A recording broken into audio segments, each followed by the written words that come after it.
बिस्मिल्लाहिर्रहमानिर्रहीम अस्सलाम वालेकुम। मैं हूं समर अब्बास, आपको अपने चैनल पर खुशामदीद कहूँगा।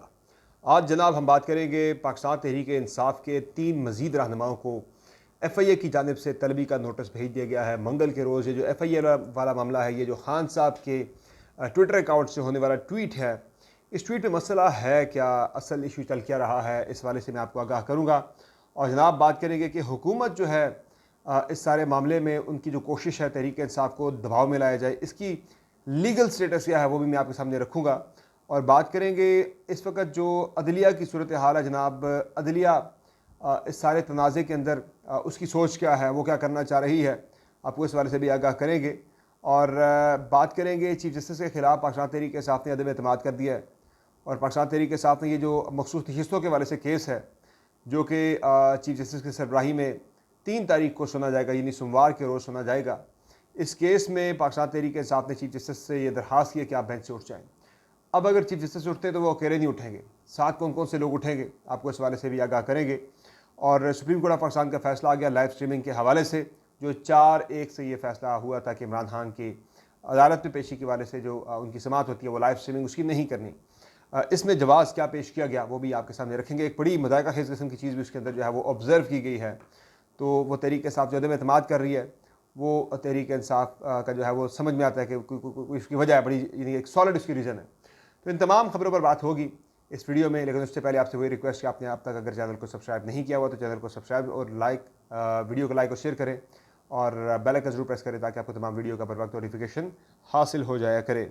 सबसे पहले ज़रा बात करते हैं ये जो FIA वाला मामला जनाब 26 मई, ये मई का महीना तहरीक इंसाफ पे बड़ा भारी पड़ता जा रहा है। पिछले साल 9 मई होता है तहरीक इंसाफ के, उसके बाद ज़ेर अताब आती है, फिर ये 26 मई के बाद तहरीक इंसाफ एक और मसले के अंदर जो है वो फंसती चली जा रही है। ये है 26 मई का इमरान खान के ट्विटर अकाउंट से होने वाला एक ट्वीट कि जिसमें 1971 के हालात की बात की गई है। हमूद रहमान कमीशन की जो रिपोर्ट थी, जो कि हर पाकिस्तानी को बिल्कुल पढ़नी चाहिए। खान साहब ने इस रिपोर्ट में कहा था कि हर किसी को हमूद रहमान कमीशन की रिपोर्ट पढ़नी चाहिए। 1971 में बांग्लादेश के पाकिस्तान से अलग होने के हवाले से ये रिपोर्ट है, तो बिल्कुल पढ़नी चाहिए हर किसी को। लेकिन उसमें रिपोर्ट के एंड पे ना जो मुवाजना उस वक्त के हालात का एक पेश किया गया, सारे हालात बताए गए, तकाबली जायज़ा मुजीबुर रहमान और जनरल याहिया खान के दरमियान किया गया था। उसके बाद फिर एंड पे ना ज़रा जो मौजूदा आर्मी चीफ़ है उनके हवाले से एक जो 27 सेकंड का जो आखिरी, उसमें जो 27 सेकंड थे 3 मिनट 33 सेकंड की उस वीडियो के अंदर, वो उस पर तहरीक इंसाफ जो है वो ज़रा आगे रगड़े में आ गई है कि उसमें तमाम हालात को अहाता करते हुए उसे आज के हालात से कंपेयर करते हुए सारा मुद्दा जो है वो आर्मी चीफ़ पर डाल दिया गया था। तो उस पर फिर इस्टेब्लिशमेंट के अंदर बहुत ज़्यादा गम व गुस्सा पाया जाता है और फ़ौज का इस्टेब्लिशमेंट का मौक़िफ़ ये जनाब कि ये फ़ौज के अंदर जो है वो तकसीम डालने की कोशिश की गई थी तहरीक इंसाफ की तरफ से। अब तहरीक इंसाफ की वजाहत जा रही है, वो ये कह रहे भाई कि इसका जो कंटेंट था उसमें खान साहब ने जेल से कुछ कहा, वो जो है ना चाइना विस्पर थ्योरी जो है वो आगे बात एक बंदे से दूसरे से तीसरे तीसरे चौथे चौथे से पाँचवें, वो होते होते बात एंड पे जब पहुंची तो वो कुछ और जाके निकला। ज़ाहिर है खान साहब खुद तो ट्वीट करते नहीं जेल के अंदर से, वो तो डायरेक्शंस देते हैं, डायरेक्टिव्स देते हैं कि भाई ये चीज़ें आप करें। आगे फिर सोशल मीडिया तक पहुँचते पहुँचते वो मैसेज जो है PTI के बकौल कुछ से कुछ हो गया। तो हम अब इस पर पहले तो तरीके साहब ने वजाहतें पेश की कि भाई ये खान साहब का अकाउंट नहीं, यानी खान साहब खुद ऑपरेट नहीं कर रहे, मुल्क से बाहर से ऑपरेट हो रहा है। खान साहब के कहने का ये मतलब नहीं था, ये हम यानी कि हम इस तरह से नहीं कहना चाह रहे थे। वैसे गौहर ने कहा, रऊफ़ हसन साहब ने वजाहतें पेश की, लेकिन खान साहब डट के सोशल मीडिया टीम के साथ। अब जनाब ये हुआ है कि इसमें अगली पेशरफ ये खान साहब ने तो जेल में जब FIA की टीम गई थी उनसे तफ्तीश करने के लिए, तो उन्होंने इस केस को ही एब्सोल्युटली नॉनसेंस कहते हुए इस तफ्तीश में शामिल होने से इनकार कर दिया था, ये कहते हुए कि जब तक मेरा वकील नहीं होता मेरे साथ में इस तफ्तीश में शामिल नहीं होऊंगा। अब ये किया जनाब FIA ने कि एक नोटिस 3 लोगों को नोटिस जारी किए हैं। पाकिस्तान तहरीक इंसाफ के चेयरमैन बैरिस्टर गौहर को, सेक्रेटरी जनरल उमर अयूब को और पार्टी के मरकज़ी सेक्रेटरी इत्तलात रऊफ़ हसन साहब को कि जी आप मंगल के रोज़ यानी 4 तारीख को आप आके पेश हों 11 बजे FIA में और अपना पॉइंट ऑफ व्यू इस वाले से आप दें, यानी कि आप शामिल तफ्तीश हों इस केस के अंदर। फ़िलहाल तो तहरीक इंसाफ का फ़ैसला और पॉलिसी यही है कि जाके पेश होंगे, अपना पॉइंट ऑफ व्यू देंगे। रऊफ़ हसन साहब का तो ये कहना है भाई मैं तो बीइंग पार्टी स्पोक्स पर्सन, मैं तो सोशल मीडिया को हैंडल करता ही नहीं, ना वो मेरी डोमेन में आता है, लेकिन फिर भी जाके तफ्तीश में पेश होंगे, शामिल होंगे और अपना पॉइंट ऑफ व्यू जाके रखेंगे FIA के सामने। लेकिन ओवरऑल खान साहब इस सारी इन्वेस्टिगेशन को एब्सोल्युटली नॉनसेंस कह चुके हैं। इसमें जो ज़्यादा इम्कान है, जो बात मुख्तलिफ लीगल एक्सपर्ट्स भी करने का, मैंने सेठी साहब का मौक़िफ़ भी आपके सामने रखा था, वो ये कह रहे थे जनाब के आइन के अंदर तौहीन आर्मी चीफ़ की कोई ऐसी शिक मौजूद नहीं है, तो कोई अदालती केस तो जो है वो खान साहब के ख़िलाफ़ या PTI के ख़िलाफ़ बन नहीं सकता। तमाम इस पर PTI ज़रा प्रेशर ज़्यादा ले गई है, ये सेठी साहब के बकौल यानी प्रेशर में आ गई है, ब्लिंक कर गई है, प्रेशर वहाँ से डाला गया, तरीके साहब के लोगों ने ब्लिंक कर दिया। और अब जनाब इस पर जो है वो ये कहते हैं अदालत में क्या भी ये मामला, तो कोई बगावत का, गद्दारी का केस जो है वो शायद नहीं बन पाएगा, ये कहना है नजम सेठी साहब का। कुछ लीगल एक्सपर्ट्स भी इसी तरह की राय के हामी हैं। तहम फ़िलहाल ज़रा तरीके साफ इस पर ज़रा एक PTI के ताल्लुकात हैं with the institution, with establishment, वो ज़रा इस ट्वीट के बाद ज़रा ज़्यादा फिर से बिगाड़ उसमें आया है, ख़राबी आई है। अगर बात किसी मुफाहमत की तरफ जा भी सकती है, मुफाहमत से मुराद कोई डील नहीं होती, मुफाहमत से मुराद ये होती है कि एक एमिकेबल सोल्यूशन इस मौजूदा जो स्टैंड ऑफ है इसका निकाला जाए, तो वो उसमें फ़िलहाल जो है फिर चीज़ें उस तरफ जाना उनका मुश्किल नज़र आता है। हुकूमत भी जो है वो बार बार प्लेइंग टू द गैलरीज वाला काम कर रही है। बयान तो आते हैं जनाब के हम मुज़ाकरात चाहते हैं, बातचीत करना चाहते हैं, यहाँ तक राना सनाउल्लाह ने सियासी बयान दे दिया था कि हम खान साहब को जेल से बाहर निकाल कर उनसे बात करने के लिए भी तैयार हैं। लेकिन हुकूमत जो मैं आपको बता रहा हूँ जनाब की कोई संजीदगी नहीं है, किसी किस्म का कोई प्लान नहीं है हुकूमत का कि तरीके साहब के साथ बातचीत की जाए, इंगेज किया जाए। ये जो PTI कहती है ना कि आप करें जी कि पहले इंतखाबी धांधली के वाले से आप कमीशन बनाएं, क्या वो मुस्लिम लीग नून जो 8 फरवरी के इंतखाबात में धांधली की अगर बेनिफिशरी है, तो क्या वो नून लीग जो है वो मानेगी कि भाई तहकीकात करके हम अपना मैंडेट अपने हाथ से खो दें? अगर जाहिर है 8 फरवरी के इंतखाबात की अगर कोई ऑडिट होता है, कोई जुडिशल कमीशन बैठ के तहकीकात करता है, फिर तो नून लीग की गवर्नमेंट चली जाएगी। सीटें उनकी जो है वो बहुत ही ज़्यादा हुई, तो वो 40-50 से ऊपर सीटें नहीं बनती फिर नून लीग की, वो तो मारे जाएंगे बुरी तरह से। मैं ये मैक्सिमम बता रहा हूँ, कम से तो PTI तो कह रही है भाई 17-18 सीटों से ज़्यादा नून लीग की सीटें नहीं थी 8 फरवरी के इंतखाबात के अंदर, जो बिल्कुल फेयरली अगर देखा जाए फॉर्म 45 के मुताबिक, तो 25-30 चले लगा लें, उससे ऊपर नहीं जाएगी नून लीग। तो हुकूमत भी जाएगी, सारा कुछ जाएगा, इज़्ज़त भी जाएगी, साख भी जाएगी, सारा कुछ जाएगा। तो इसलिए वो तो कभी इलेक्शन की तहकीकात नून लीग से तो कभी आप सोचें भी ना। हाँ, तहरीक साहब इसीलिए कहती है भाई हमने नून लीग से बात नहीं करनी, हमने इस्टेब्लिशमेंट से बात करनी है। तो इस्टेब्लिशमेंट का जनाब जो मामला है वो यहाँ फंसा हुआ है कि भाई 9 मई का मामला जो है, जब तक वो किसी या तहरीक साहब उस पर माफ़ी मांगे या केसेस का सामना करे, वो जब तक मामला किसी डगर नहीं लगता, इस्टेब्लिशमेंट जो है वो किसी किस्म की बातचीत करने के हवाले से संजीदा फ़िलहाल नहीं है। और 9 मई का मामला जो है वो फंसा हुआ कहाँ? वो फंसा हुआ सुप्रीम कोर्ट ऑफ पाकिस्तान में। सुप्रीम कोर्ट ऑफ पाकिस्तान में आपको पता है कि जो मामला है वो जजेस अपनी साख को लेकर बैठे हैं, अपनी लेगेसी को लेकर बैठे हुए हैं। पहले बंदयाल साहब की अदालत में केस आया तो उन्होंने मेक श्योर किया कि जब तक वो चीफ जस्टिस हैं उनका टेन्योर ख़त्म होने तक के लिए उन्होंने स्टे कर दिया था इस मामले के ऊपर। मिलिट्री कोर्ट्स के अंदर सिविलियंस के ट्रायल के मामले को स्टे कर दिया था। वो गए हैं मौजूदा जो चीफ जस्टिस हैं काजी फाइज ईसा साहब, इन्होंने केस लगाया तो उसकी सरबराही एजाजुल हसन साहब को दे दी कि अपने सर से उतार के अपने बाद आने वाले चीफ जस्टिस जो थे, जो वो बन नहीं सके, उनके खाते में डाल दिया मामला, उनको बेंच का सरबराह बना दिया। उन्होंने उड़ा के रख दिया मिलिट्री कोर्ट्स को, जनाब के मिलिट्री कोर्ट्स में ट्रायल नहीं हो सकता। और उसके बाद जो है ये मामला फिर दोबारा से एक लार्जर बेंच के सामने जब आया तो अब वो मामला लटका हुआ मामला सुप्रीम कोर्ट डिसाइड नहीं कर पा रही। लग यही रहा है कि काजी फाइज ईसा साहब भी ये एक ऐसा कांटा है, ना उसे निगल पा रहे हैं या ना उसे उगल पा रहे हैं, फंसे हुए, कि अगर फ़ैसला देते हैं मिलिट्री कोर्ट्स के हक़ में तो फिर लेगेसी ख़राब होती है, फिर साख मज़ीद ख़राब होती है, लोगों में साख मजरू होती है कि भाई चीफ जस्टिस ने काजिल कज़ा होता है चीफ जस्टिस ना, कि वो उठा कि जी उसने सिविलियंस का फ़ौजी अदालतों में ट्रायल होने दिया, तो वो लगता है कि ये भी ना बंदयाल साहब की तरह अपनी साख और अपनी क्रेडिबिलिटी और अपनी जो लेगेसी है वो उसे बचाने के चक्कर में लगे हुए हैं। हालांकि जो 13 जनवरी का फैसला था तहरीक साहब के बल्ले के इंतखाबी निशान वाला, उसके बाद चीफ जस्टिस के वाले से बहुत ज़्यादा सख्त जो है वो राय पाई जाती है मुल्क के अक्सर शहरियों के अंदर, पर्टिकुलरली वो शहरी जो तहरीक साहब के हामी थे उनके अंदर। तो अब मामला अभी भी चीफ जस्टिस साहब जो है वो लटका के बैठे हैं। अक्टूबर में उनकी रिटायरमेंट है, मे भी वो भी अपनी रिटायरमेंट का इंतजार कर रहे हो कि मैं चला जाऊँ, मेरे बाद वाला इस मामले को टेकअप करे, वो देखे। अगर करते हैं तो फिर भी फंसते हैं, नहीं करते फिर भी फंसते हैं, तो वो उसको ना फ़िलहाल डिले ही करना चाह रहे हैं। तो उधर से अगर आप बात करें जनाब चीफ जस्टिस की, अगर मैं बात करूँ तो उसमें अब उनके हवाले से तहरीक इंसाफ ने तो उन पर भरपूर अदम एतमाद का इजहार कर दिया हुआ है। ये जो केस है लगने वाला है 3 तारीख को, बड़ा इंपॉर्टेंट केस है ये।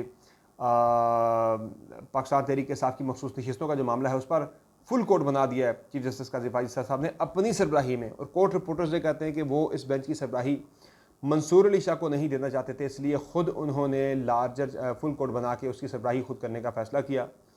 और तहरीक इंसाफ ने अब ये उनकी तरफ से आ रहा है।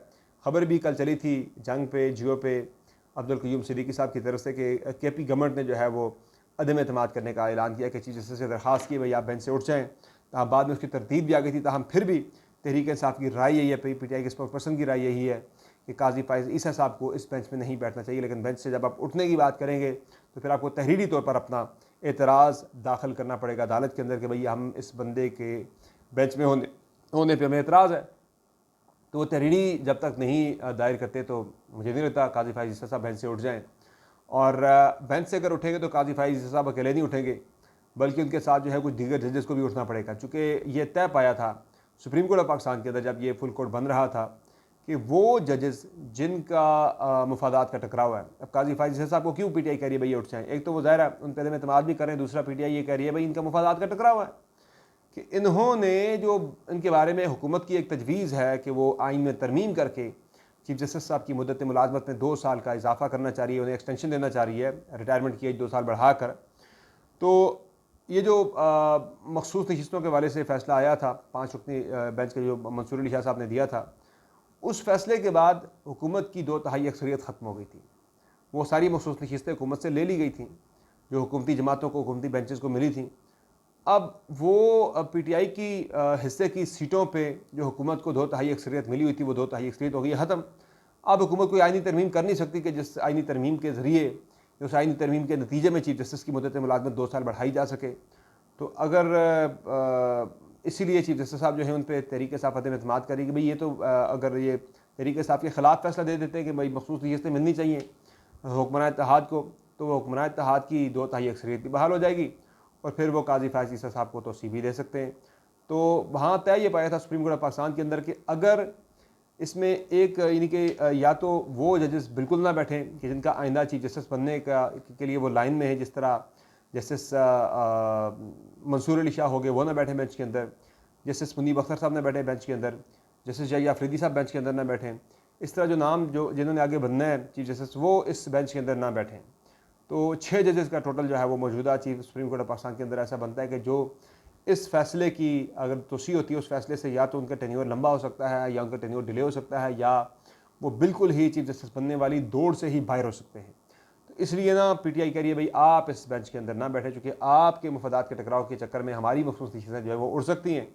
तो ये इस वक्त एक लड़ाई की कैफियत है जो कि इस वक्त चल रही है इदारों के दरमियान, फ़ौज की तहरीक इंसाफ के साथ, फ़ौज की जुडिशरी के साथ, जुडिशरी की हुकूमत के साथ। कि शहबाज शरीफ साहब भी कहते हैं जी कि ये कुछ काली भेड़ें हैं अदलिया के अंदर, अदलिया की PTI के साथ, PTI की नून लीग के साथ, यानी हर कोई हर दूसरे बंदे से लड़ रहा है इदारों के अंदर। अगर आप बात करें तो which is quite dangerous for Pakistan. तो यही वो चीज़ें हैं कि जिन पे एक खदशा, एक शाइबा पैदा होता है, एक खदशा और एक इम्कान पैदा होता है कि खुदा न खास्ता आने वाले दिनों में ये सिस्टम ही लपेट लिया जाए, यानी कि जमहूरी निज़ाम को, इस सिस्टम को बड़ा ख़तरा लाहक है।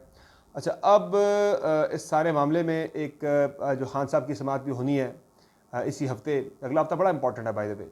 इसमें तहरीक इंसाफ की जो है इस्लामाबाद की 3 नशिस्तों का फ़ैसला, एक नशिस्त का तो होना ही है जिसमें जवाब मांगा गया है NA-48 का, वो जमा नहीं करवाते तो सस्पेंड हो जाएंगे नून लीग के मेंबर।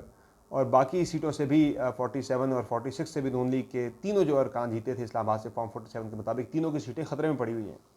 वो उनमें एक सीट का फैसला आ सकता है, यानी कि नून लीग के मेंबर सस्पेंड हो सकते हैं, उनके पास चूँकि फॉर्म 45 है नहीं है, जमा करवाते फंसते, नहीं जमा करवाते फिर भी फंसते हैं। और दूसरा लाइव स्ट्रीमिंग के हवाले से खान साहब की जो नैब केस में पेशी है सुप्रीम कोर्ट ऑफ पाकिस्तान में, नैब तरामीम केस के अंदर, उसमें ये फ़ैसला हो गया है आज। वो फ़ैसला तो हो गया था 2 रोज़ पहले, उसका तहरीरी फ़ैसला जारी किया गया है। 4 जजेस ने इस राय का इजहार किया था कि खान साहब की लाइव स्ट्रीमिंग नहीं होनी चाहिए। अतर मिनल्ला साहब ने कहा था कि होनी चाहिए।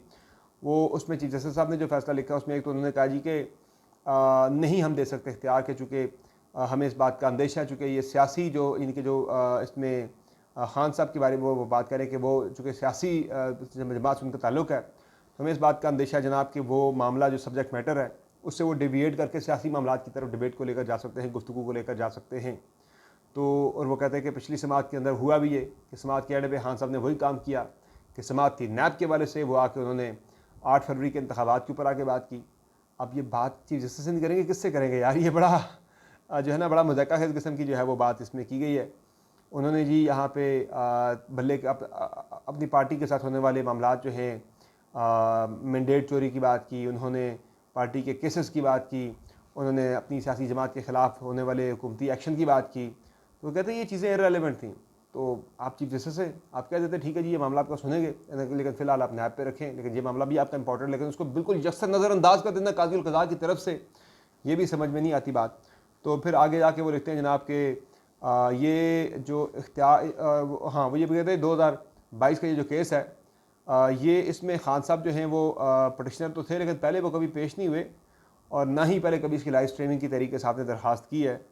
तो लाइव स्ट्रीमिंग तो इसकी हो ही नहीं सकती थी, चूँकि ये केस जो है शुरू हुआ था बंदयाल साहब के दौर में, जब वो चीफ जस्टिस थे, तो उस वक्त तो लाइव स्ट्रीमिंग होती ही नहीं थी सुप्रीम कोर्ट ऑफ पाकिस्तान में केसेस की। तो उस वक्त वो दरख्वास्त क्यों करते? आपके दौर में शुरू हुई है तो आपके दौर में ही दरख्वास्त की जा रही है, उनके दौर में तो थी नहीं लाइव स्ट्रीमिंग। तो ये कहना भाई कि आपने पहले जो है क्यों लाइव स्ट्रीमिंग की दरख्वास्त नहीं की, तो पहले लाइव स्ट्रीमिंग होती नहीं थी। तो ये काजी फाइज इस साहब ने फैसले के अंदर लिखा है पैरा नंबर 12 के अंदर।